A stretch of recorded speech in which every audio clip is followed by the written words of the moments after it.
Assalamualaikum warahmatullahi wabarakatuh.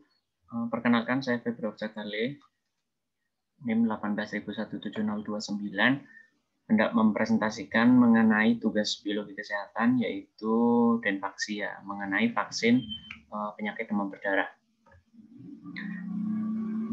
Di mana Denvaksia ini merupakan sebuah merek dagang dari vaksin yang diproduksi oleh produsennya Sanofi Pasteur, salah satu perusahaan multinasional yang ada di Prancis. Sanofi Pasteur mulai melakukan riset untuk pembuatan vaksin Denvaksia ini, vaksin untuk DBD, sejak 20 tahun yang lalu. Kemudian pada tahun 2015 dia mendapatkan ACC dari FDA di Amerika. Selanjutnya mulai memasarkan ke 19 negara untuk vaksinasi demam berdarah. 19 negara ini keseluruhan merupakan negara-negara endemik di wilayah tropis dan subtropis yang banyak mengalami kejadian demam berdarah. Di mana vaksin ini merupakan vaksin tetravalen berupa virus hidup yang telah dilemahkan. Di dalam vaksin ini sekaligus ada 4 serotype, yaitu DEN1, DEN2, DEN3, DEN4, di mana dalam satu vaksin itu terdapat 4 kekebalan untuk 4 serotype virus yang biasa menginfeksi manusia dan menimbulkan penyakit demam berdarah. Kemudian seperti yang tadi telah dijelaskan, pada 2016 masuk di Indonesia dan dinyatakan aman menurut WHO dan Badan POM. Aman di sini sangat efektif bagi individu seropositif, artinya sangat efektif, efektivitasnya tinggi bagi penderita demam berdarah sebelumnya. Jadi orang-orang yang telah menderita demam berdarah ini sangat efektif untuk disuntik. Tetapi bagi individu seronegatif atau bagi yang belum pernah mengalami demam berdarah, ini bahkan menimbulkan gejala yang sangat berat, gejala demam yang sangat berat ketika mendapatkan kejadian demam berdarah di jangka panjang. Sebelumnya dilakukan juga sebelum penyuntikan ada pemeriksaan seromarker, yaitu pemeriksaan untuk mendeteksi imunoglobulin G, dengue pada darah.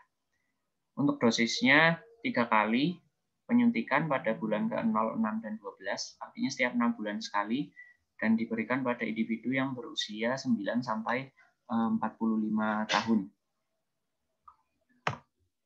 Kemudian ada efek sampingnya, ada sakit kepala, nyeri otot, nyeri sendi, kelelahan, nyeri di tempat penyuntikan, dan demam ringan.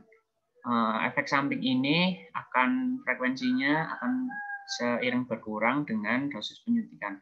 Artinya pada dosis penyuntikan yang pertama, kedua, dan ketiga, efek samping ini akan semakin kecil. Kemudian ada juga kasus-kasus pada penyuntikan Denvaksia ini, di mana pada awalnya si Sanofi Pasteur ini mempublikasikan hasil uji klinisnya bahwa seperti tadi dijelaskan ya, sangat cocok untuk seropositif, tetapi tidak cocok bagi seronegatif, individu yang seronegatif yang belum pernah terkena. Nah, di sini negara Filipina salah satunya sangat mempromosikan vaksin ini secara masif, dan tiba-tiba terutama negara Filipina ini sangat kaget, dan hasilnya juga menunjukkan bahwa karena sudah terlanjur masyarakat Filipina disuntik, akhirnya hasilnya juga jalan dengan penelitian dari Sanofi Pasteur. Dan itu membuat juga dari Badan POM di Indonesia ini sangat berhati-hati untuk vaksin ini. Karena vaksin 1 kali suntik ini juga per dosisnya itu sekitar 1 juta rupiah. Jadi 3 kali dosis 3 juta rupiah.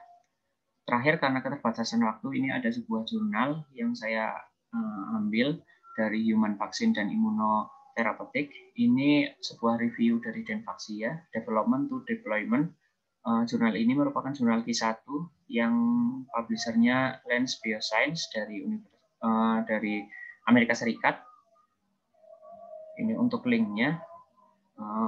Di sini menceritakan mengenai mulai sejarah pembentukan vaksin, uji praklinis, uji klinis tahap 1, 2, 3, kemudian dari tinjauan imunologinya.